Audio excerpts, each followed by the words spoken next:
survenue comme public pour assister, cette fois-ci, va prendre le micro. Arlène, tu es prête?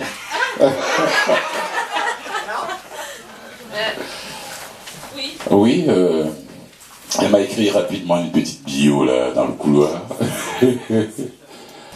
Oui, déraciné de Québec et transplanté à Montréal, croisant le fer brûlant des différences des langages, elle se lance dans le comment et le pourquoi des mots et de leur son. Alors voilà, tout simplement, mesdames et messieurs, Arlène.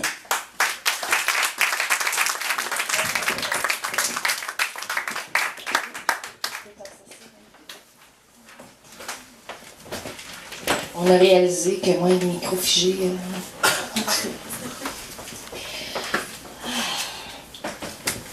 Point de vue. Tout tourne et se chamboule dans les décombres des vies vécues à vide. Le temps, l'argent, les enfants. Tout tourne et se chamboule dans les exitosphères. Des vies à petite vite à saveur d'hier. Tout est noir, sans avenue, sans point de vue. Tout est en vie agrafée à un papier trop lu. Tout. Tout est déjà décidé, tracé, fil de vie déjà convenu. Moi, je m'en libère. Moi, je me tiens dans l'oxygénosphère. Dans la zone des vies mystères, dans la zone dézonée des possibilités. Tout est noir, sans avenue, sans point de vue. Tout est en vie agrafé à un papier trop lu. Tout est déjà décidé, tracé, fil de vie déjà convenu. Moi j'ouvre en forçant mes œillères, moi je traverse espérante vos ornières, moi je veux y voir plus beau, plus clair. Moi je vais gaiement danser dans les belles clairières.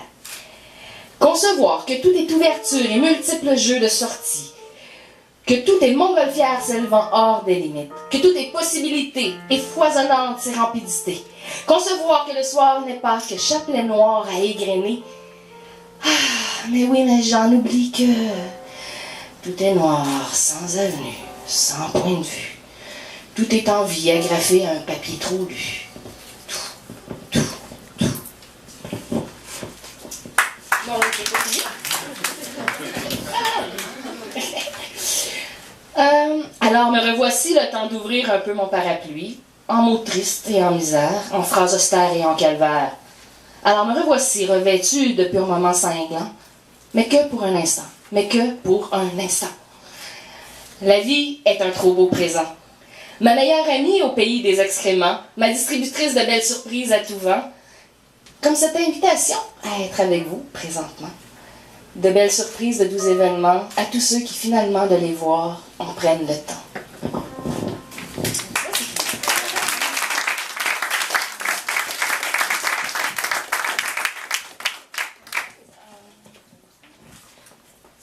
Le prochain poème a été inspiré un peu par la rentrée scolaire.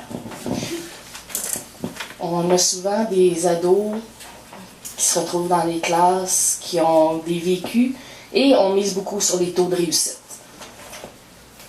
Par contre, on oublie parfois certaines choses.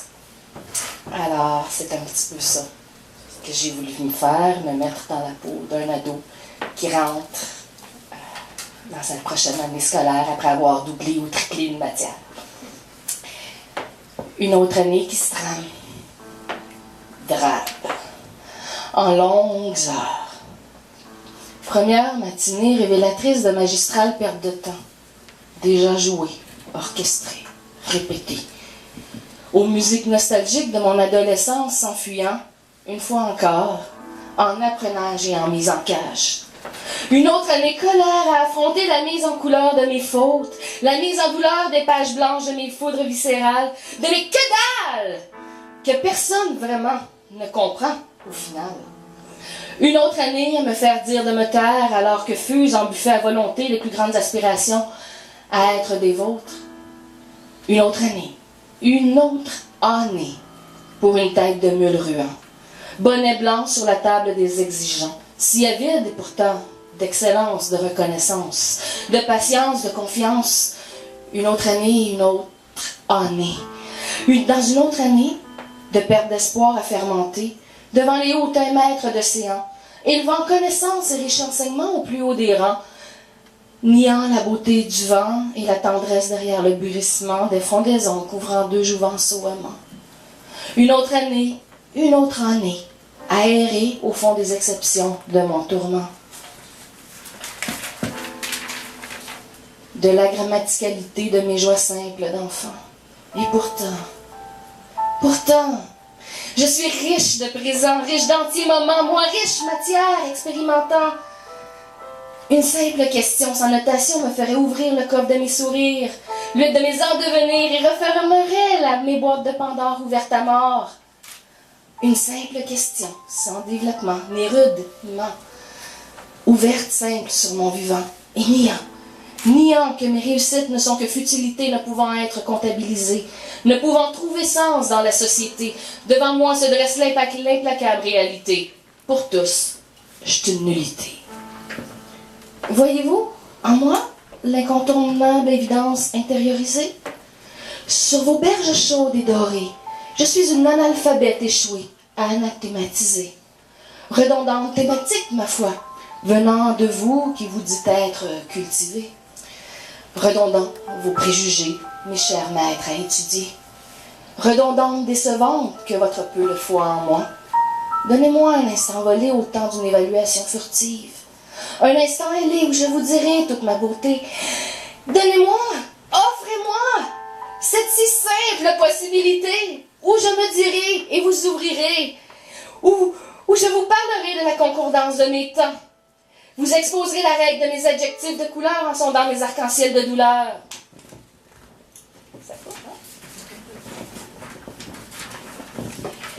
Mes nuages pleins de saveur, mes manipulations sans toxique, mes éclaircies sans conditionnel.